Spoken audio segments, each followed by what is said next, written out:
I'm partner at Herbert Freehills, and delighted to be chairing this important and I think significant panel on the issue of geopolitics, the New World Order. What does it mean for mining? Not just mining in Africa, but mining globally. So delighted to have on the panel with me this morning, going in the order sitting next to me. We have Ronak Gopaldas from Signal Risk, Calvin Bailey, who's already spoken, who's the UK trade envoy for Southern Africa. Next to him, Michelle van Hoye, who's a senior partner at McKinsey. And then Dr. Ian Langer, who is standing in very kindly for Clarkson Kamarai, who unfortunately is a victim of the current, how to describe it, travel restrictions in the United States on foreign nationals. And last but not least, Claude, my old sparring partner from Johannesburg, who's the CEO of Unomics. And we have with us operate remotely in Australia, Dr. Lauren Johnson, who's an expert on China based in Australia. So I'm going to kick off with some opening remarks, and then I'm going to put some questions to the panel. Of course, they don't know in what order these questions are going to be coming. Just to say, I mean, first of all, this is a very uncertain time for the world. I mean, it's been referred to in Bernard's opening remarks about the situation in the Middle East, but added to that, you also have the unpredictability of the Trump White House, and what does that mean for the mining industry and for the world as a whole. The second issue you have is all the tensions around the US and China, and that's been flagged this morning. Conflict in the Ukraine and Russia, the conflagration in the Middle East, which has been with us over the last week or so. And then in an African context, I think this is very important, you've had a series of coups in the Sahel, and last Thursday, in fact, the government in Niger announced that they were nationalizing Orano's Sommer uranium project, which is another, I think, not good development. And that's been followed by similar developments, frankly, negatively in Burkina Faso and Mali, and the impact that's had on Barrick, for example. But on the plus side for mining is obviously the global energy transition, the need for critical minerals, and the demand for the minerals that Africa produces that Mark's referred to, things such as copper and cobalt, lithium and nickel for electric vehicles. But at the same time, as this is all going on, African countries, I'm going to talk about this in the discussion, are becoming increasingly resource nationalistic. And what do I mean by that? That is that the states, the governments in Africa, want greater control over what they see as their mineral resources. And in an African context, that's meant control over copper, cobalt, rare earth elements, and lithium. And just to give some examples of that, and I looked it up in preparing for these opening remarks, in the last couple of years, you've seen some pretty interesting steps taken by some African countries on the control of those resources. In 2022, Zimbabwe imposed a ban on the export of unprocessed lithium and base metals. That was followed by a similar measure in Namibia, which did the same for lithium, graphite, and rare earths. The DRC, as you know, this year has imposed a ban on unprocessed copper and cobalt, and Tanzania did so in relation to gold in 2017, in something I was involved in for Acacia. Ghana has now imposed a ban on unprocessed gold and bauxite, and a couple of weeks ago, the new president of Botswana announced, and this was, I think, quite unusual for Botswana, that Botswana would not allow the export of unprocessed minerals at all, which is, I think, very significant. And if you look at the proposed amendments to the mining code in South Africa, the government's now proposing mandatory beneficiation requirements for all new mining licenses. And then we have the issue of China, where it controls like 70% of the world's rare earth processing and has major interests in cobalt mining in the DRC. And then just to round it all off, I mean, given all these issues on export controls, export bans, and the rest of it, you have the World Trade Organization in real disarray following the first Trump presidency, followed by President Biden, and the second Trump presidency, where the appellate body of the WTO, which is the ultimate body which decides dispute settlements, is basically dysfunctional because it has ceased to exist following the US's decision not to appoint further judges to the appellate tribunal. So it means when countries are found to be in breach of international trade law, the General Agreement on Tariffs and Trade, they just simply appeal into the void and the decisions become meaningless. So, and that has been the case with Indonesia, where it was taken to the WTO on its nickel ban, and Indonesia's appealed that decision into the void, and it's the decision that they were actually in breach of the General Agreements on Tariffs and Trade doesn't mean anything.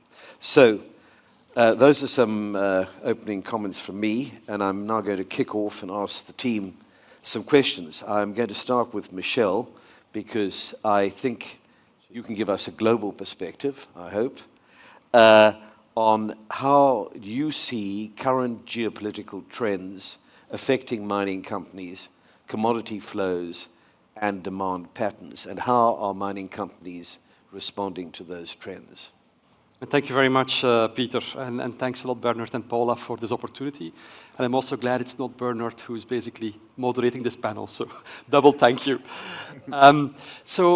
Peter, when you look at the mining industry, and if you look at the characteristics of the industry, I won't tell any secrets if I say that this has been a high-growth industry. The industry has grown fivefold over the last 20 years, and it is a highly capital-intensive industry. But the point I want to emphasize in the context of this geopolitical debate is the degree of concentration of supply by commodity. If you look at the oil market, OPEC, all OPEC countries together control 40% of the supply of oil.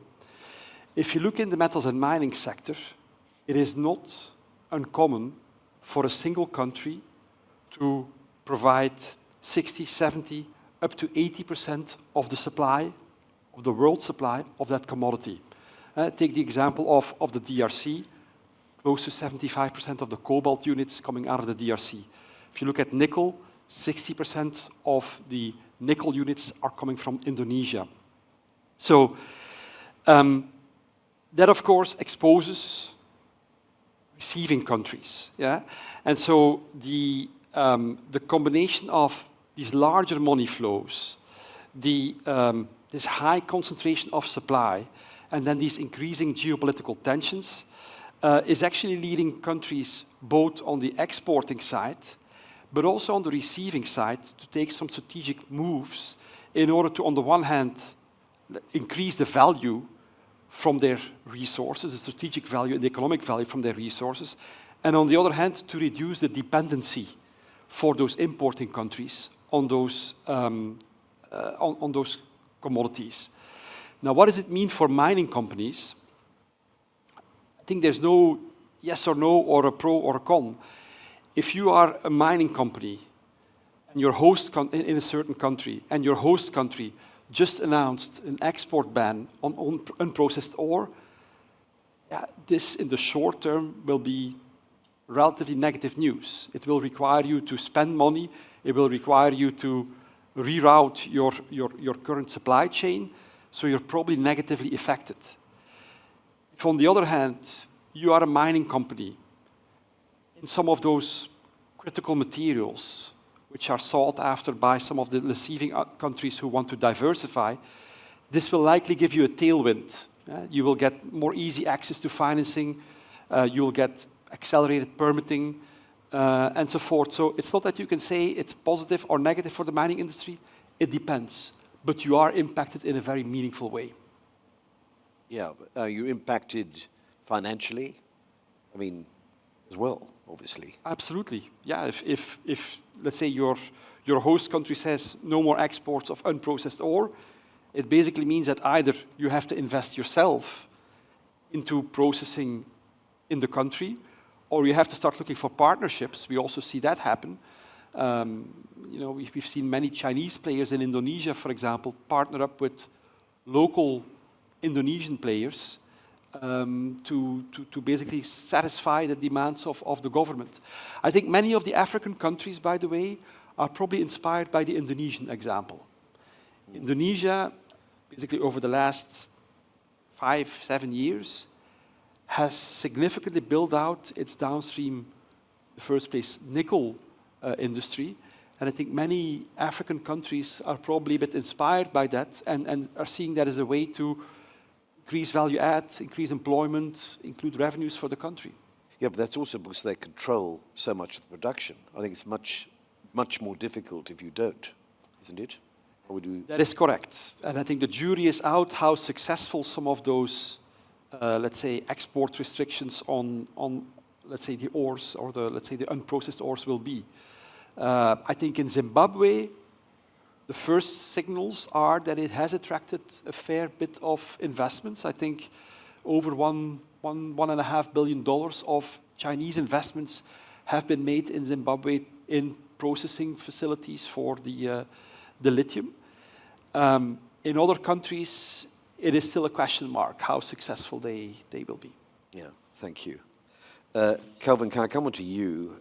You made very interesting remarks about the UK's involvement in Africa, what it's going to be doing. You announced the Foreign Secretary's plans for Africa. But just in terms of the mineral context, what is the UK's approach really now going to be in terms of engaging mineral-rich African countries, and how is this going to be give both sides a fair shake of the whip? Sure. So thank you. It's quite a pessimistic outlook, I thought, that you set out at the beginning. I mean, there's some reality to that, and some of the geostrategic context is challenging. But in terms of Africa, this should be a very interesting and exciting time. And perhaps I'll challenge some of your remarks about about mineral nationalism and views of minerals. I mean, the UK approach, you've kind of lumped our foreign approach in with our critical minerals approach, which is the right thing to do, because our approach will be the same for countries, regardless of whether they have high minerals wealth or not. The Africa approach is about going to speak with countries and develop partnerships within those countries so that we have strong and robust partners, and that approach will be transparent across and the same across the continent. Where there are the opportunities for bringing value and benefit within the country, that's driven by the country's desires and needs, and we will go and try and sate those needs. Now, clearly, when there is distorting mineral approach, it's in the country's interest and our interest to engage. And the one thing, Fred, that I've not heard come out this morning is our national security interest and the security interests of the Western world that are driving this as much as the clean energy transition. So it's in our national interest, in our national security interests, to make sure that the relationships that we have with these countries are strong and robust ones, so that we're buying from strong and robust partners. And so that will be our approach, regardless of where we go, but for the same underlying reasons. Internal to those markets, you'll also find that some of the things that the UK will seek to be doing and bringing benefit aren't immediately adjacent to mining. I've met recently and in the UK with a delegation from the DRC, and we were in the DRC recently, and the first thing that they want is peace. because without peace, there is a massive distraction of their national resources, be that people, energy, and material, into dealing with the conflict. So as a good partner, that's where we've got to be sharing, that's where we've got to be expending some energy. And that is quite welcome, and I spoke with the Foreign Secretary and the delegation yesterday to communicate the pleasure is not the right word, but we're very hopeful for the progress of adjusting that balance, because drawing or reducing one's economy's ability to, especially with people and financial resource, to actually go and focus on the things that will create wealth within the country is the first thing that we've got to address. So I just want to adjust the narrative there. This is a very positive moment. Our approach will be the same across Africa. Minerals are both in the interest of our security interest and those nations' security interests, and we will do so driven by the needs of the African countries that we're engaged with, and our open and honest security needs.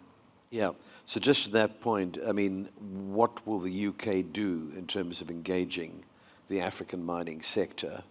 And related to that, where do you stand on African governments joining the Mineral Security Partnership? So what we will do is what we are doing and what I have been doing is to get to those countries and to meet them and start dialogue and to listen. At the moment, in my area of interest in Southern Africa, I've been to Angola, I've been to DRC, I've met with delegations from Namibia and from Botswana, Mozambique and Zambia, and I'll be out in Zambia fairly soon. And the first thing that we'll do and have done is to go and to listen to what they want. And what is overriding is that they want partnership, they want leadership that coheres. Yeah. So they will tell us where, and it would be wrong for me, some of the projects that we've spoken about are very open, but some of them just haven't been cohered in the way that is beneficial to the broader economy. So one obvious one is Lobito. There's significant US and EU funding into it, but it's quite piecemeal and doesn't really work for DRC. And what we should be doing is looking how we can expand that. We can draw some of the benefits into the wider economy so that it supports agriculture and adds additional capacity for the mining sector. Yeah. And that's what the countries want, and that's what they're asking us for. Yeah. And so long as they are asking for those things, then fora like the MSP will be where we go to help and make sure that their views are represented. And the initial partnership or the initial body membership, I'm sure will grow. But it will grow when the MSP has value itself. Right. And on Lobito, if I can ask you this, will Zambia be brought into it? Because that's always been the issue, the spur.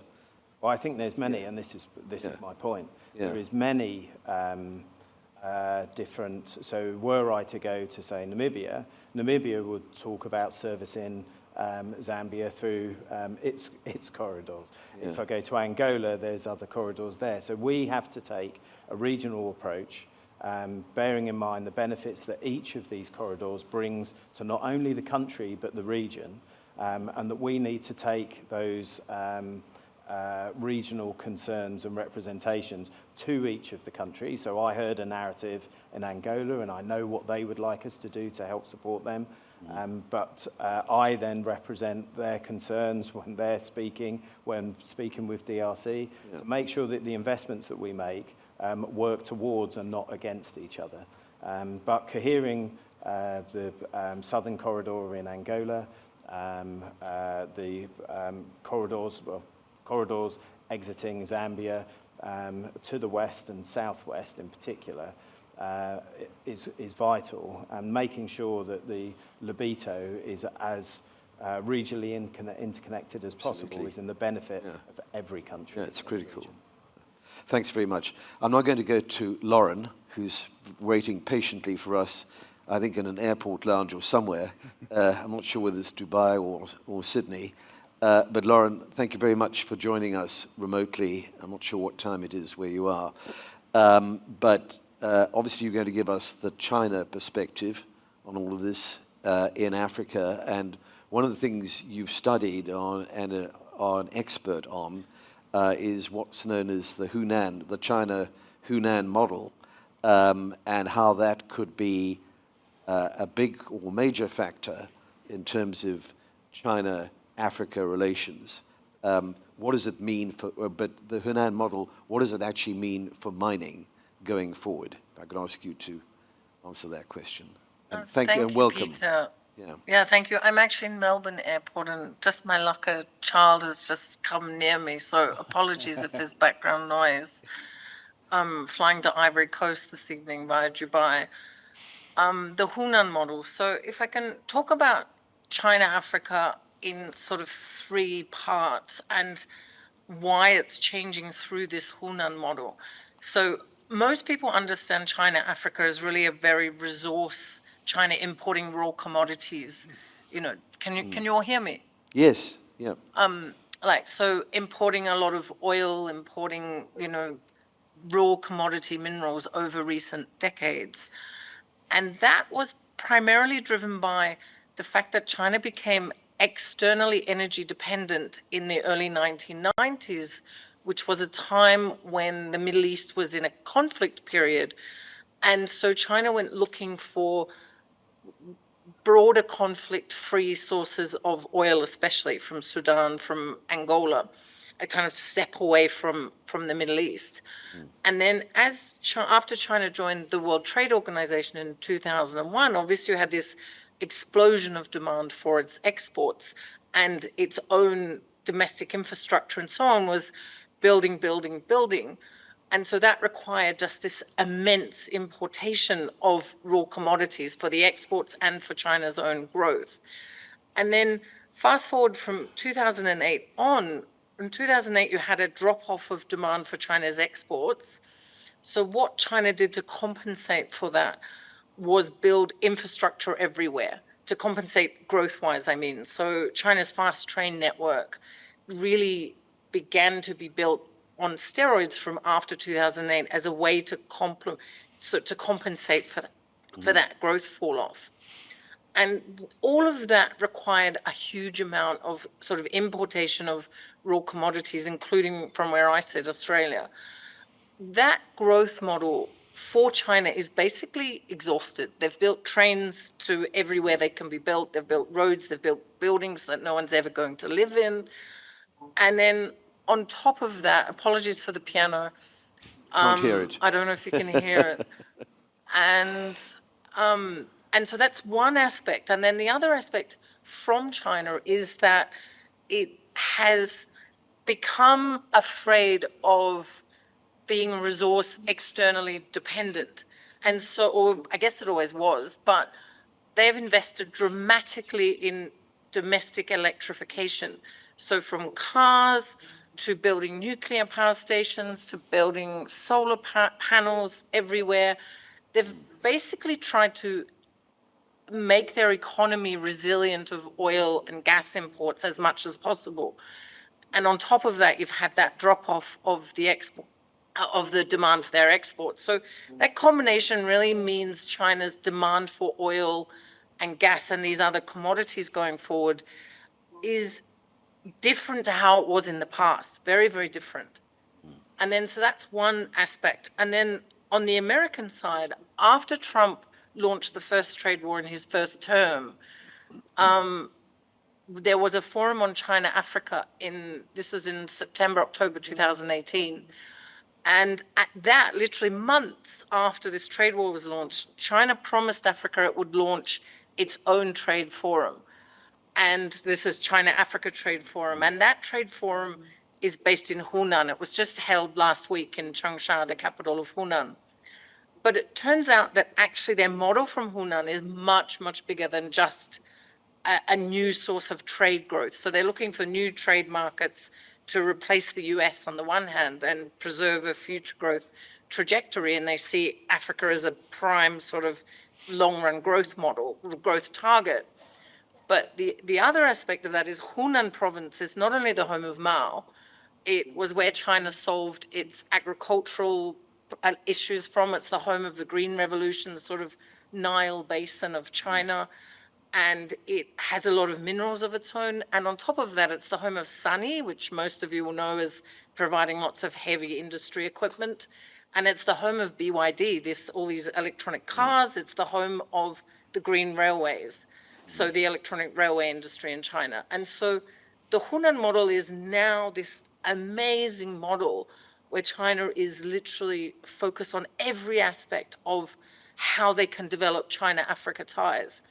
And that's not only driven by this structural change in China and this pressure from America and the West wanting new growth models, but also driven to sort of unlock every obstacle in the way of advancing China-Africa ties. So there's a huge mineral development focus. Hunan just happens to be home of a lot of older industrial sectors in China, partly politically because of its political ties, but also its resource endowment. And so there's this huge sort of going out model into Africa, which is totally perfectly primed to tap into that resource nationalism. And then I guess it's a little unlucky or lucky that China has very close political ties with 6 countries in Southern Africa, care of the political history of liberation movements. And they have a central party school just outside of Dar es Salaam in Tanzania, where they sort of build these ties very closely. So that's, if I remember them, so South Africa, Namibia, Tanzania, Mozambique, and Zimbabwe. These are all countries governed by liberation movements, effectively. Yes, and therefore China has this background of quite close political ties. And a school, they've literally got a party leadership school just outside of Tanzania, where they bring all these leaders, and for all we know, they bring the mining ministers to this school, once a year or something, to have a dialogue on how they're going to develop the region. And all of that not only goes into sort of helping China to avoid the US and Western Europe now that it's afraid because of all these trade wars, but given that China has electrified itself to diminish its own need to import all these raw commodities, and then it sees that pleasing Africa is a form of insurance against the West. And then finally, these companies, which, now you have a lot of middle-class Chinese people, they don't want polluted rivers. They don't want all this pollution in their backyard anymore, unless way off in West China. So actually moving some of the dirtiest, resource-intensive, water-intensive, air-polluting industries sort of now fits the model. And then on top of that, finally, you have the African Continental Free Trade Agreement. So even in terms of where the resources demand will be and where the export markets are, it's both politically and even slowly economically, in a long-run sense particularly, it's sensible for them to move some of the production to Africa, because that sort of feeds into this resource nationalism perfectly. And then, so I guess, that's one more thing I just want to say. This at that FOCAC meeting in Beijing in 2018, I attended a side event which was run by the Chinese Geological Service. And they literally gave a sort of long-run map of each major commodity or mineral and when in the per capita income development cycle that commodity typically comes into demand. So based on sort of projections of African development, they'd literally even mapped out when the key minerals will come into biggest demand in Africa's own development trajectory. And this was the sort of stuff that was shared. I mean, what isn't shared is another story. But so that's sort of all been mapped out already. And that now fits into that sort of combination of pressure from the West and wanting to avoid it, wanting to avoid all these challenges of shipping in commodities, which today we see how that's a bigger risk. And in any case, China's really trying to insure itself against needing to import lots of energy. But it sees really Africa as a growth market as well as a source of Yeah. commodities and a way for all its industrial firms to find new growth markets where they're struggling at home thanks to this structural change. Right. Can I just ask you one brief question on, you said exporting things to mining to Africa, and you talked about two of the countries in Southern Africa which are governed by liberation movements, Tanzania and Zimbabwe. From a mining perspective, how do you see that Hunan model playing out there? So it's the Zimbabwe story, I guess, actually Tanzania, they're both fascinating stories because China has such deep ties with the two of them. And I guess Zimbabwe, China sees this Hunan model. I mean, it's Tsingshan Holding Company is not actually based in Hunan, but this, China's obviously fostering this minerals development and value-added development from its new steel plant in, I think it's Mavumbe, and, sort of developing, I think it's got lithium, it has battery. This is one of the things about Zimbabwe is that it's a very useful place for China's green energy, railway, and car companies to have a link to because they have a lot of the minerals that can go into making batteries and so on. So given the green transportation link in this Hunan, so in Hunan there's a whole zone, 24 hours a day, 365 days a year dedicated to overcoming the problems of China-Africa trade and investment. Everything from human capital, legal advice, investment advice, everything. And given these links to green energy, the Zimbabwe aspect and the ease of political ties, for better and for worse, that can easily be a key target of the green energy companies, the green transportation companies. And then Tanzania is sort of a gateway to a much bigger region, and really there's sort of a political stability heartland. Hence, they've opened that school there, and other kind of TVET. They have literally TVET schools, lots of educational models. But I'd say the Zimbabwe link is probably the potential to be the Indonesia story first, just because of the political capacity to foster interests over and above anything else, just to foster a goal. So perhaps if there's to be a Indonesian nickel story on car batteries or something, maybe that will be in Zimbabwe, and it will be driven by companies in Hunan and this Hunan model. Thanks very much, Lauren. Very helpful. So I'm going to now jump to Ian to talk about the US-China relationship, because obviously that does affect things in Africa. We talked about that in the introduction. Mark and Bernd also touched on that.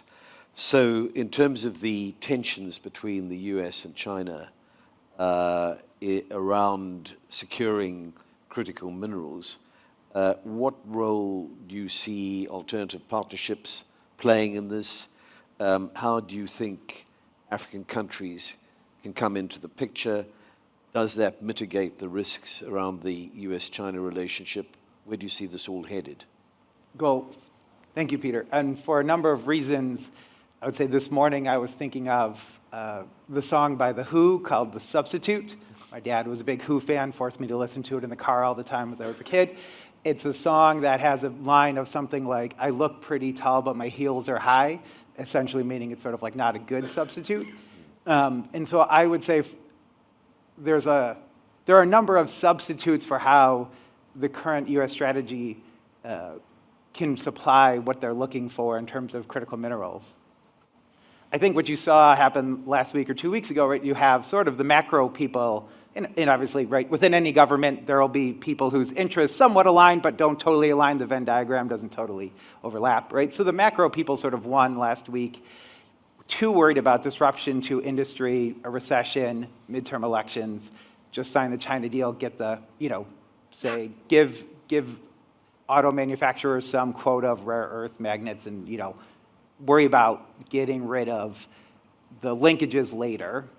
There are the national security folk who are generally also sort of America First or MAGA folk who want everything done in the United States, and they clearly kind of lost in that trade deal discussion last week.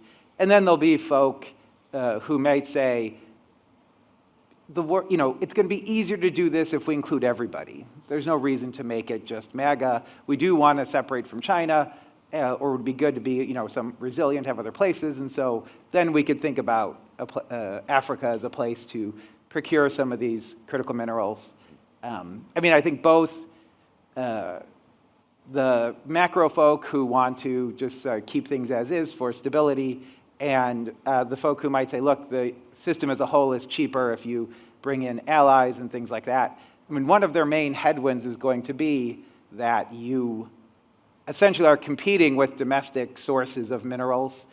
And so if the United States, if the MAGA national security folk would like to have more done in the United States, obviously bringing in competition for, let's say, the concentrate, whether that be a DRC deal or a Ukraine deal or something like that, hurts the opportunities in the United States. I would say the place probably where there's hope, for lack of I don't know if that's hope is quite the right word there, but there is a lot of discussion in the Trump administration of the word like dominance. And so they don't, in some sense, I think in the dominance agenda, you can have a domestic supply chain of some of these minerals, and you can be procuring, say, concentrate or refined product from Africa or from other places, and that's work together, for lack of a better word. Now, I would say, right, my guess is most market watchers or economists would argue it's hard to do that, right? You're going to bid down prices. That's going to close some assets. We hear this also in oil and gas, where you can't basically have the U.S. increase production rapidly in a drill, baby, drill, mega way, and have basically all the other producers of oil continue to do what they do, because the prices will just crash, and that will stop people from investing. So I think that's sort of the headwinds that, and strategy that includes Africa to be a larger part of the U.S. Economic investment around minerals, that's sort of the headwinds to that kind of strategy. Yeah, and the agreement, the MOU with the DRC and Zambia, is there any insight into that? Oh yeah, again, like a bit of sort of like, are we America first or are we not? Like, again, all you're really doing is going to compete with the projects that, it's certainly some aspect of the administration would like to have happen. The executive orders that we've seen out of the Trump administration, right, with a permitting reform, making things listed as more critical. I know you have a topic on that tomorrow, but basically, really pushing this. I think the mining one was about increasing domestic mining production, right? So again, a MAGA, America first. These all run in conflict with that. And so the only way that I can see to square that circle is just this dominance agenda, We're just going to have everything somehow, right? Yeah. The Trump administration has been very critical of the Biden administration, as you know, and particularly around the Inflation Reduction Act and everything it brought in its wake. Where do you see that headed in terms of critical supply chains for critical minerals and Africa? To be honest, I've always been a little bit, I don't understand why people think the IRA matters to mining. There's essentially no mention of mining. The EV subsidies that would come from, say, domestic sources of mining, right, had the huge loophole of the leasing. And if you've looked at data in the US on EV leasing, of course, it's exploded, because then you don't have to worry about domestic supply chains to get the tax credits that were in IRA for EV sales. And so there was a huge loophole. So that basically that EV tax credit is, muted, has no relative impact on firms', I would say, decision-making around producing EVs. There is the 45X tax credit, right? That's a sort of supply chain tax credit. A number of companies have applied for that, but it was only in the last month or two of the Biden administration that they sort of allowed that to be for the mining aspect. The supply chain part had to be for refining. And so what you saw in the United States is a whole bunch of projects that were both mining and refining or smelting, right next to each other, because the tax credit was not for the mining part. It was only for the refining part. And again, that only happened at the last month or two of the Biden administration. Similarly, in the Loan Programs Office of the Department of Energy, they put out something in October or September, a month or two before the election, saying, at first we thought that our statutory framework only allowed investing in refining. We looked at it again, we can also do mining. And so again, like for most of the IRA's life, it's had nothing to do with mining at all. And yes, we'll see what happens in the Senate. Obviously, pretty clearly, a bunch of these subsidies are going away. And so, there is a bit, from my standpoint, it's curious, the sort of, big push on, say, mine-to-magnet supply chains, because the two places everyone thinks we'll need more rare earths in the United States for are offshore wind and EVs. And basically, the Trump administration is trying to kill both of those. So why do we need why do we need way more of these rare earths? But anyway, so yeah, I would tend to call that, it was a nothing burger to begin with, and it's going to sort of continue as sort of that nothing burger. Thanks. Thank you very much, Ian. So I'm now going to jump back into the geopolitics and get on to Ronak, and then finally on to Claude, who's itching to answer some questions. No. Ronak, in this very changeable geopolitical environment, which African countries or indeed regions do you see best placed to manage this change, and which do you see less well placed or more badly placed to deal with what's heading in our direction? Thanks, Peter. So the way I like to think about these things is in frameworks. So that's the approach that I'm going to adopt. And you speak to a lot of people in the private sector, and you ask them, what are they looking for when they're trying to pick winners in an African context? And they'll say things like the rule of law. Now, I think that's important, that's necessary, but it's not sufficient. Institutions. So I think it comes down to the three Ps: predictability, pragmatism, and partnerships. And I'll expand a little bit on that. So you take a country like South Africa and you take a country like Guinea, right? So what investors want are clear rules of engagement. Even if they're suboptimum, even if it's an autocracy, if they feel that they've got clear legal and regulatory environment, they'll still do business in that jurisdiction. This is why South Africa's got the rule of law, but policy is deemed to be inconsistent, regulatory environment is deemed to be inconsistent as well, whereas a country like Guinea, a military regime, is kind of a commercial military regime in the sense that it's been quite pragmatic. And business friendly. Exactly. Unlike Niger and Burkina Faso and places like that. Yeah. So, in that context, investors want long-term confidence so that they can be able to plan without sudden, sharp policy changes. So that's the first thing. Then the second thing is pragmatism. And over here, again, using the Guinea example, it's a military regime, but the quality of the asset, the fact that it's a tier one asset, gives it bargaining power and leverage. So in the words of Donald Trump, do you have the cards? Because that determines your bargaining power. Countries like Zimbabwe, for example, given the operational environment, given the fact that it's not as clear-cut as it is in Guinea, don't necessarily have the cards. And so when you're asking investors to come and beneficiate and to build infrastructure and these kind of things, if you don't understand your competitiveness in a relative context, investors will simply go elsewhere. So same story with the DRC. Cobalt a few years ago was very sexy. Now, as the composition of batteries changes, battery chemistry changes, etc., there is a risk of overplaying its hand. And you talk to folks in the US who are getting Congo fatigue, etc. That's a fine line that they need to straddle. And similarly, well, hence the export ban, I suppose. Exactly. And then you've got other countries. Not every country can beneficiate. So understanding where in the value chain you're going to play as an African country also becomes important. Is it going to be the logistical play, the recycling play, the corridor play?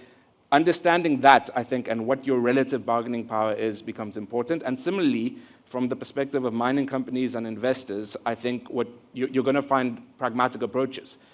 Guinea, suboptimum environment, not a democracy, but we can still do business there because we can kind of navigate the fact that this is a pragmatic government and they've got a good quality asset. And then the last and I think more important issue is the question of partnerships. We're in a world where trust is in short supply. Social contracts are breaking on an international level. The US has transformed from the underwriter to the undertaker of the global order. We are in a world where in industry, business and government don't necessarily trust each other. This filters down to government and companies and the way they engage with communities as well. So companies, I think, that understand that they need to be partners and build social contracts are going to be important, because in Africa, you've got this tension between resource nationalism 2.0, where African countries are saying, we're not doing pit to port anymore, we need value addition, we need to beneficiate, we need to add value, and we need a greater fiscal take. Yeah. But then at the same time, you've got this narrative around climate colonialism, where we're not just going to export our stuff for the West's climate goals and industrialization and China's tech needs. So how do you square that circle, I think, becomes important. And I think from the perspective of mining companies, they need to realize, do you want a good time or a long time? In the sense that, you need to build these partnerships which are rooted in trust, because if you don't, they're going to undermine the pace, the cost, the efficiency, the value of your projects. So long story short, what am I saying here? Social contracts are very important. From the perspective of governments, I think understand your bargaining power and your leverage. Don't overplay your hand. Think long-term rather than short-term. Don't be opportunistic. Think in terms of partnerships. From the perspective of mines, again, it's about trust. It's about building value with governments and communities and creating these environments where you can build the infrastructure, you can create jobs, look after the local communities, because that means you've got a sustainable runway. And then finally, from the perspective of investors, it's not just geology, it's geopolitics as well. You need to understand corporate foreign policy. You need to understand that, the resource mix matters, and again, it comes down to trust and partnerships and how you build these. I'll pause there. Thanks. So coming back to the issue of resource nationalism, how do investors deal with that issue? I mean, given the fact you talk about resource nationalism 2.0, which it really is in the last year or two, as given Africa's importance for minerals and the green energy transition. How do investors deal with this? How should governments be behaving, in your view? And what do you do about other stakeholders, like communities and things? So I think the secret sauce is, the winners are the ones that tick all these 3 Ps, right? So how do you align with the national development interests? How are you investor-friendly and commercially viable, but at the same time have the social and environmental legitimacy to operate? And ultimately, that can only be done through partnerships, pragmatism, and predictability. So that's, I think, ultimately it comes down to this building of trust, engaging with governments as partners, because otherwise you're going to get situations like you've got in places like Burkina Faso, like Mali, etc. Because where there are political and policy vacuums, insurgent groups, organized crime fills in and steps into the vacuum, and then they make these places uninvestable and very capital unfriendly. Yeah, thanks very much. Right, well, finally we get on to Claude, and that actually raises the issue, Claude, around the discussion around beneficiation, mineral beneficiation, the push on that, which obviously it's not new. It goes back, as you know, to the African Mining Vision in 2009, where this was all proposed, which is a long time ago.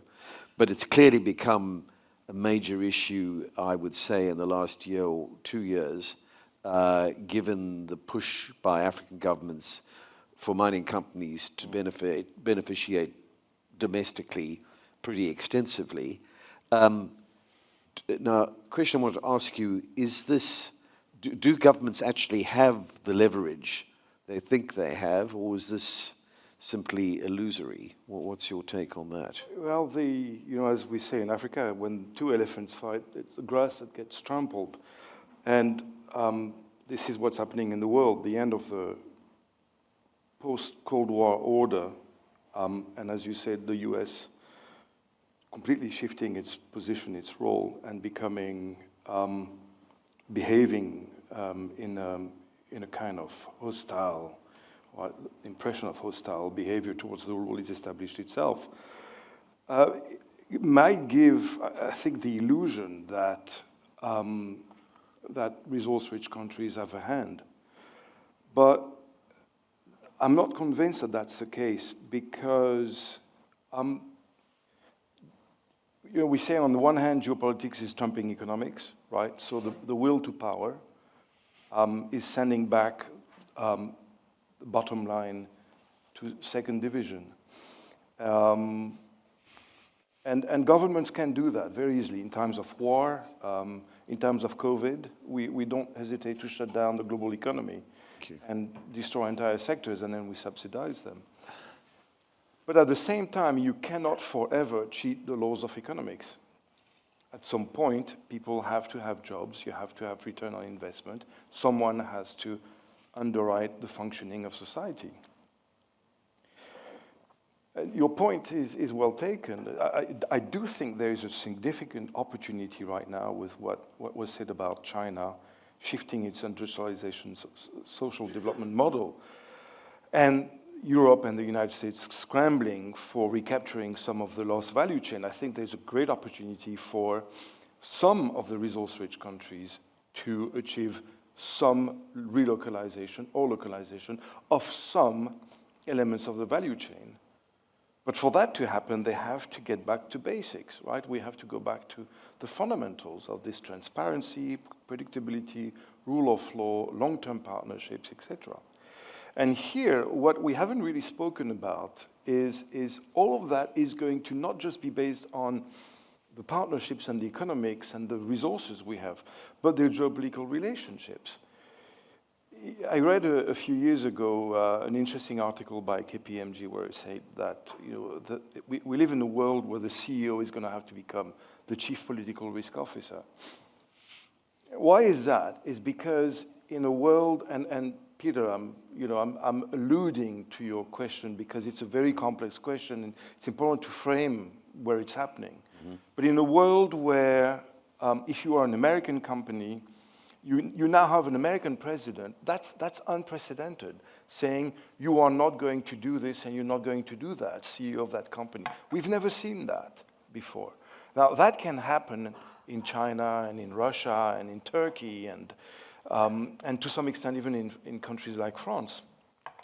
But the fundamental rules of the system are changing, and we don't yet know what they are. We are in what I call a phase transition, right? This isn't the world where we are today. We're not going to have strikes against Iran nuclear weapons every day for the next few years. It's a one-off event that entirely redraws the map of the Middle East towards what we're not sure. So what I'd like to caution people is that notion that this is it, we are in this new world. No, this is the end of an order. It's the beginning of something new. We don't know what it's going to be because the actors haven't played their cards yet.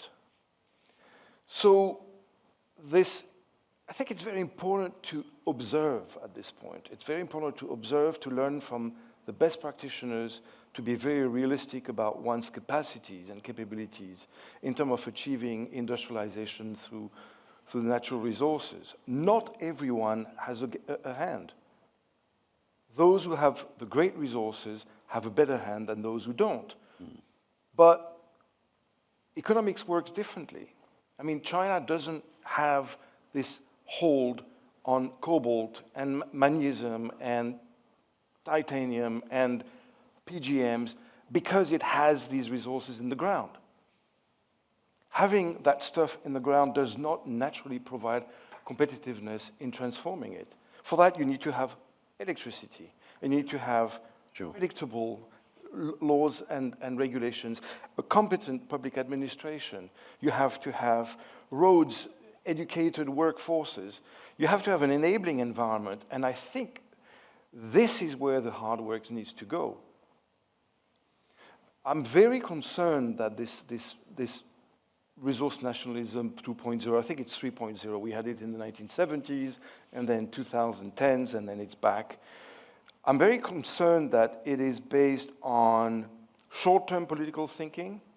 So short-term gain for the junta in Mali, which suddenly gets gold that it has literally stolen from its licensee, and very, very long-term pain. Because who is going to invest in Mali now? Yeah. right? So I hear what you say, Ronak. I think Guinea is very interesting, right? They're playing their hands very carefully. So we're not saying it has to be democratic, it has to be, no, it has to be strategic. And they have to have some sort of a competitive edge, and they have to do the hard work. But it also requires the partnership side, it also requires mining companies and their providers of capital to really understand what's going to eat them and how they play this. I mean, it's become very difficult, right? You're becoming, if you are an American-listed mining company or English-listed mining company, your options have suddenly reduced significantly. If you are a Chinese-listed company, your options have also reduced significantly. So it's not just what the South African government wants, it's also what it can get, what companies it can trade with and not trade with. And you talked about uncertainty. Yeah, I'd rather use the word complexity, right? It's uncertain because it's complex, because the number of actors and the rules of the games have changed, and the rewards and the sanctions have completely changed. So I don't have answers, because I don't know what's happening tomorrow. I think my take is everybody needs to really seriously rethink the way they do strategy, from governments to corporates, to investors. The old model aren't working. The certainty is gone. I'd just like to let Lauren say something. I think she wants to ask a question or make a point. I wanted to make 2 points. One on the Iran story, that we shouldn't forget that Iran is a member of BRICS, and it's easy to dismiss BRICS, but they do have a very consolidated and consistent agenda, and they're building it very, very kind of incrementally. And if you even look at the Indonesia nickel story, Indonesia is now a full member of BRICS as of January 1st this year. And at last week's St. Petersburg Economic Forum, the president of Indonesia was the prime guest of Vladimir Putin in St. Petersburg last week. So there's a lot of changes, and I think this attack on Iran may not go on every day for the next 10 years, but it may have an impact of consolidating the agenda of the BRICS in unexpected ways.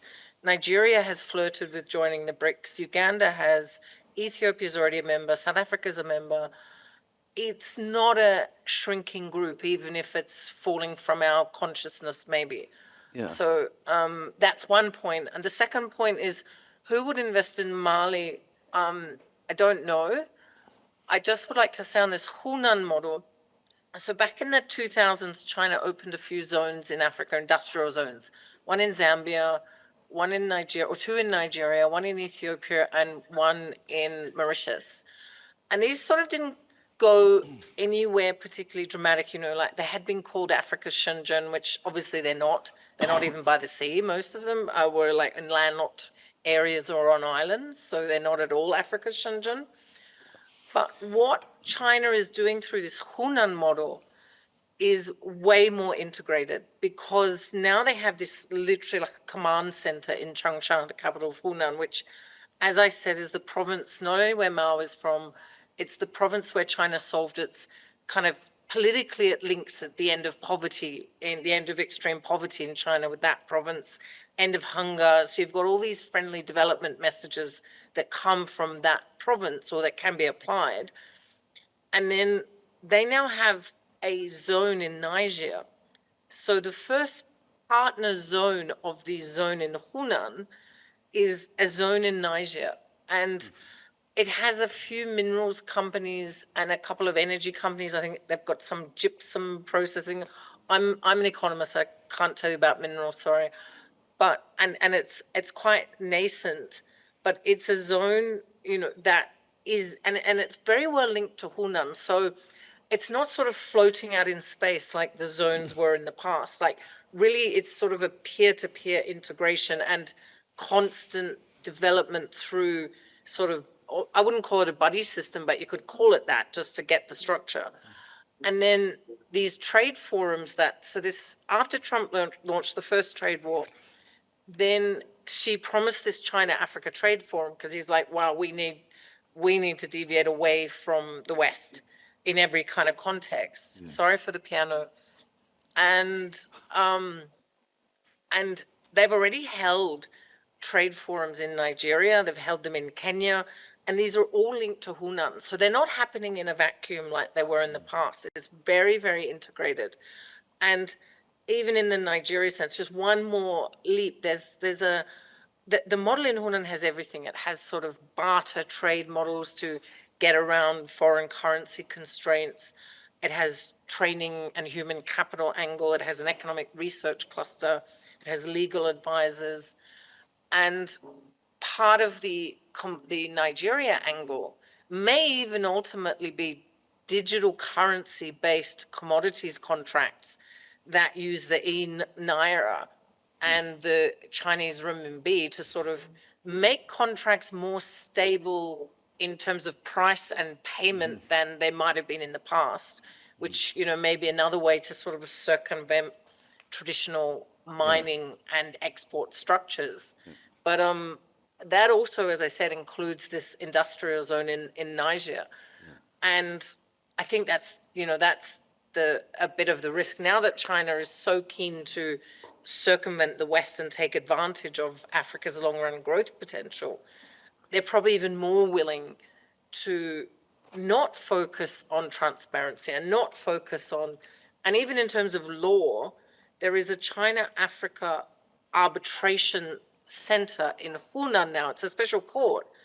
And they've just opened a China-Africa mediation. No, it's not China-Africa, sorry. It's a global mediation center in Hong Kong that has also some African members. So potentially, forget the WTO. When you have a trade dispute, you can go to Changsha if you're China-Africa, and you can go to Hong Kong if you're others. So there's a lot going on around all that, and even a zone in Niger. Thanks, Lauren. I think we're running out of time, so I have to hand over to the chair. We've got so many questions, so I think it's only fair to try and pass some of them on. Sure. Kelvin, perhaps I can start with you. The question asks, how will the UK guarantee ESG standards are adhered to? How would a trader or buyer of critical minerals know they are conflict-free and sustainable? So you spoke to the topic. What would be the mechanisms? Well, I think the G7 communique speaks to this in part, and I think there's been lots of things to go back in what's been said, but our values are clear in the companies that we will invest in and the countries that we will invest in, and that has to be upfront. And I think there's worrying, in my mind, discussion about the other things that would encourage you to invest. Values are right up there and out front, and ESG and all the values that I mentioned in our speech will be front and center in any engagements and investments. And we see from engaging in countries, when we go to countries and we put those things out front, and over time they have realized that those things are in the interests of their people and their economies, that mutual benefit is something which will encourage others to follow. Claude, but this, we talk a lot about tariffs, but isn't this carbon border tax just a regional tariff? But it was a green tariff, so we liked it. Are we distinguishing between good tariffs, bad tariffs, tariffs we like, tariffs we dislike? Depends who pays, right? Look, we don't like taxes, we don't like tariffs. Some are productive, some are destructive, some are socially useful, some are not. Look, we have a bit of a carbon emission problem, right? The question is, who's paying for this massive civilizational changing problem? Are we going to carry on pretending that we can continue producing, consuming, living the way we have? when the environment is telling us that we can't? And do we have to pay taxes on consumption? Yeah, well, we have to. I think that's obvious. We know that. Who's going to have to pay it? At the end of the day, it's the final consumer who's going to have to pay it. Things are going to have to be more expensive in order for us to reduce the consumption of things that are producing carbon. That's as simple as that. We don't like it, but it's not as if only the mining companies are going to be paying that carbon tax. That carbon tax, we're already paying it. We're paying it in increased weather incidents and accidents.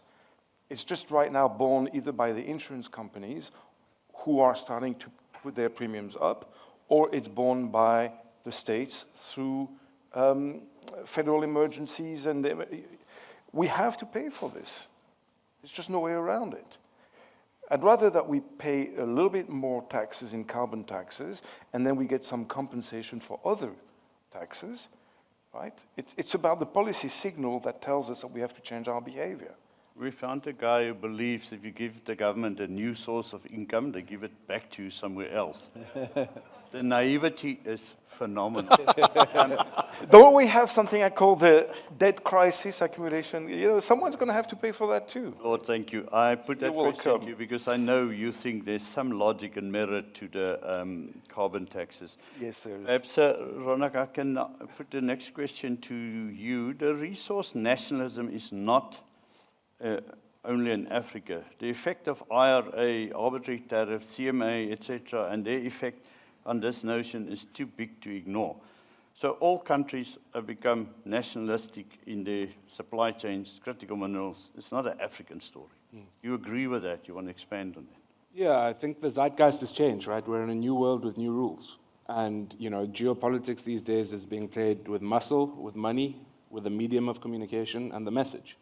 So in that context, where the world is changing and your allies on one issue can be your adversaries on another issue, the question is, how do you navigate these things? And, you know, from an African perspective, I think there's an opportunity here because we've got the demographics, we've got the critical minerals, we've got the population, you know, in terms of tech, in terms of labor, exports as well, and in terms of resources, we can be a clear, you know, every global power is jockeying for influence in Africa.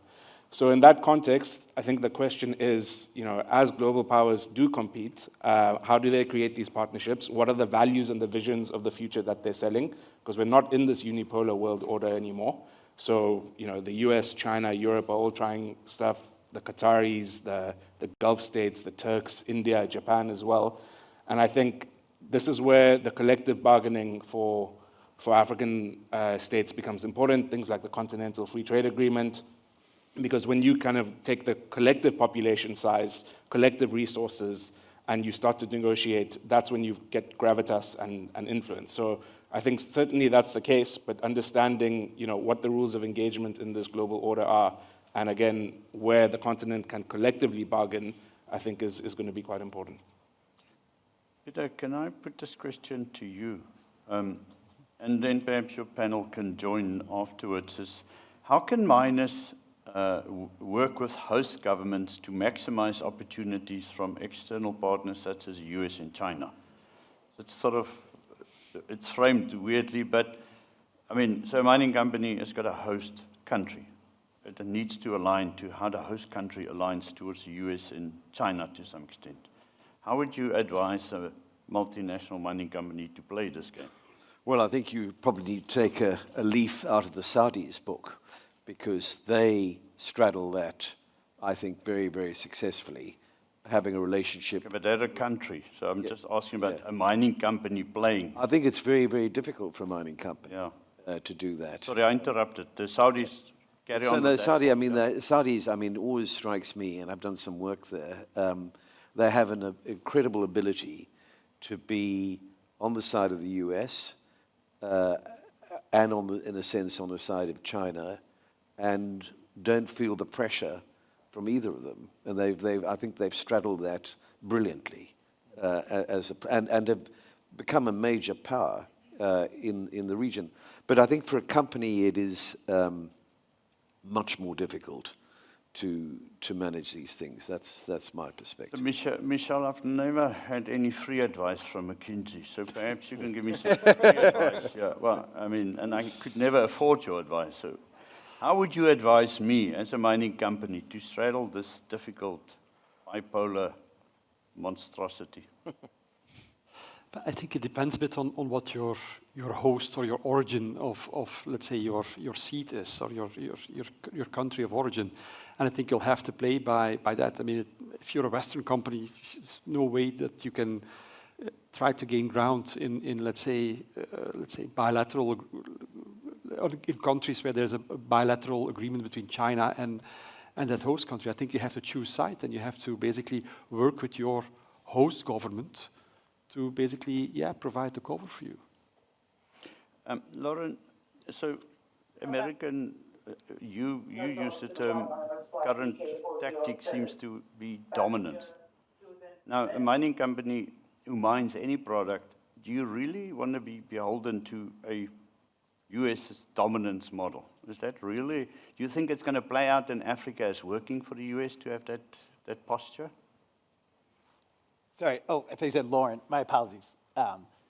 Will that work out for the United States? No, we know it won't work for them. Yeah. So I'm asking, will it work for the African countries? Will it work for either party? Will it work for a mining company to become beholden to this dominance model of the US? I mean, it's hard to see how the dominance model, we'll say, comes into practice in a lot of ways, just because I think the economics contradictions are difficult there. And if I can pivot to the past question. Yes. What I tell the US government is any mining company that's what I say uses using the whole buffalo, meaning, if you're a copper mine, right, make sure you're getting your tellurium and your indium and everything. If you're a zinc refinery, make sure you're getting your germanium, right? If you're alumina, make sure that's the path. That's a path, I think, to get some, basically to get some influence in the United States. I think they're kind of figuring out that a lot of these critical minerals are not that rare. They're really easy to find. Everybody has them. So one way is say, hey, look, we're helping you out over here. Now we'd really like to make sure this asset that's much more valuable than any gallium we can produce, help us with that one that we care about, and we'll do something you care about. Hopefully I can be more insightful on that part than on your question. No, that's absolutely fine. Claude, why don't I start on this side with this question? The panelist says it is a new world order, new rules. Isn't it just the old world order of the scramble for resources during the era of empire building being rerun? If I've done justice to the question. Yeah, no, you did.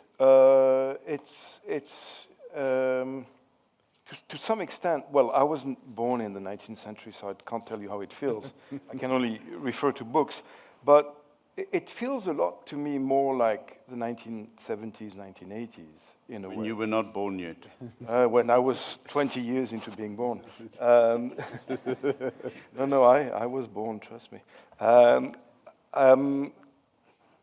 I have a sense that it's a the tensions between, after the end of the détente, right, between the Soviet Union and the US, the wars in Southern Africa, the very aggressive Russian-American confrontations, which forced countries in Africa to choose one side or the other. And then their mining companies were instruments to geopolitics. I fear this is where we are going blindly. And so these are the elephants being trampled, right? The mining companies being the elephant in the grass, and the countries being the grass. Now, I say, yeah, we have to choose because we are in the era of raw power. But at the same time, this is a fundamentally recessive environment, right, economically. It's a cost-driving environment. It's a market-destroying environment. And I do hope that good sense will prevail eventually, that governments are going to feel the economic pressure, the political pressure, eventually of voters and taxpayers and companies saying, this is not working. It's not, if we created the post-war order with all its errors and mistakes, the Vietnam War and the violence of decolonization, but if we created that rule-based order, the Atlantic Order of 1941, it's for a simple reason. It's because the world of raw geopolitics does not work. In the end, even the elephants kill one another, right? So, and this is a plea I make, to businesses, is that don't be actually shy to express to your governments, and to go to the world forums and say, no, this isn't working. We don't want to be instruments of geopolitics. We mining companies actually would like to be able, we can do a better job by being able to source those strategic materials wherever they are, in partnership with the governments and with the Chinese and with, well, until they're not sanctions, the Russians, or let's get back to that. It worked better. Poverty is rising, inequality is rising. These things go hand in hand with geopolitics and war. I want to come to a last question to Kelvin, because you said that the Camborne School of Mines is near to your heart. It's near to my heart as well. So the next question is, why doesn't the UK government invest in human capital in Africa through technical and decision-making education? So it's just a negative statement. I don't know if it's true or not. Should you, and do you have plans to, in other words, also have technical capacity building for Africa? Is that part of your industrial policy? Absolutely. There's a number of, again, slight discomfort with a lot of the discussions that's happened in around things. Our values are up front, and our values drive how we go about doing things. Part of the values is making sure that there's value addition in those in the countries that we partner with, and those partners decide what they need. And it's been very clear that to achieve value addition, you need to grow human capital. And part of growing human capital is making sure that we, institutions like Camborne School of Mines, can exchange and grow the human capital within countries. But I think we have to be quite clear about, that is if we look at the demographics of some of the countries within Africa, there is a need to make sure that we find good and reasonable employment for large numbers of very young people. That means upskilling them, that means giving them, or helping the countries that we're working within, giving them access to land and the ability to create wealth and generate wealth themselves. And we do that by value addition across the chain, and that is including human capital. But just on the idea that that there is a return to the 1970s or some other land, and that companies can play across actors, ignoring the values that come as with inherently associated with those actors. Democratic values are up front, and the EU and the US have been very clear in their approach and policy, and we are very clear in our approach and policies. And I think that I've made very clear today, and I think it's, I just challenge the notion that you can just find where's comfortable for you to invest, because that won't receive universal support from those actors or from the countries that want to see progress for their people in a way that is associated with values that are beneficial to the people of those countries. Ladies, gentlemen, it's tea time. Peter, we have you with this panel every year so that I can just be relieved that I'm so tired. I'm commentating from the stands. I'm not playing anymore.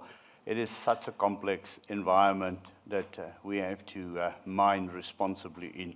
But thank you for the different perspectives, and thank you for joining us. We never heard the music, and I thought you also didn't hear the music when I played it, so that you should come to the end of your question. So no music was played, I promise. Thank you very much. Thank you, everybody. Thank you. Thank you.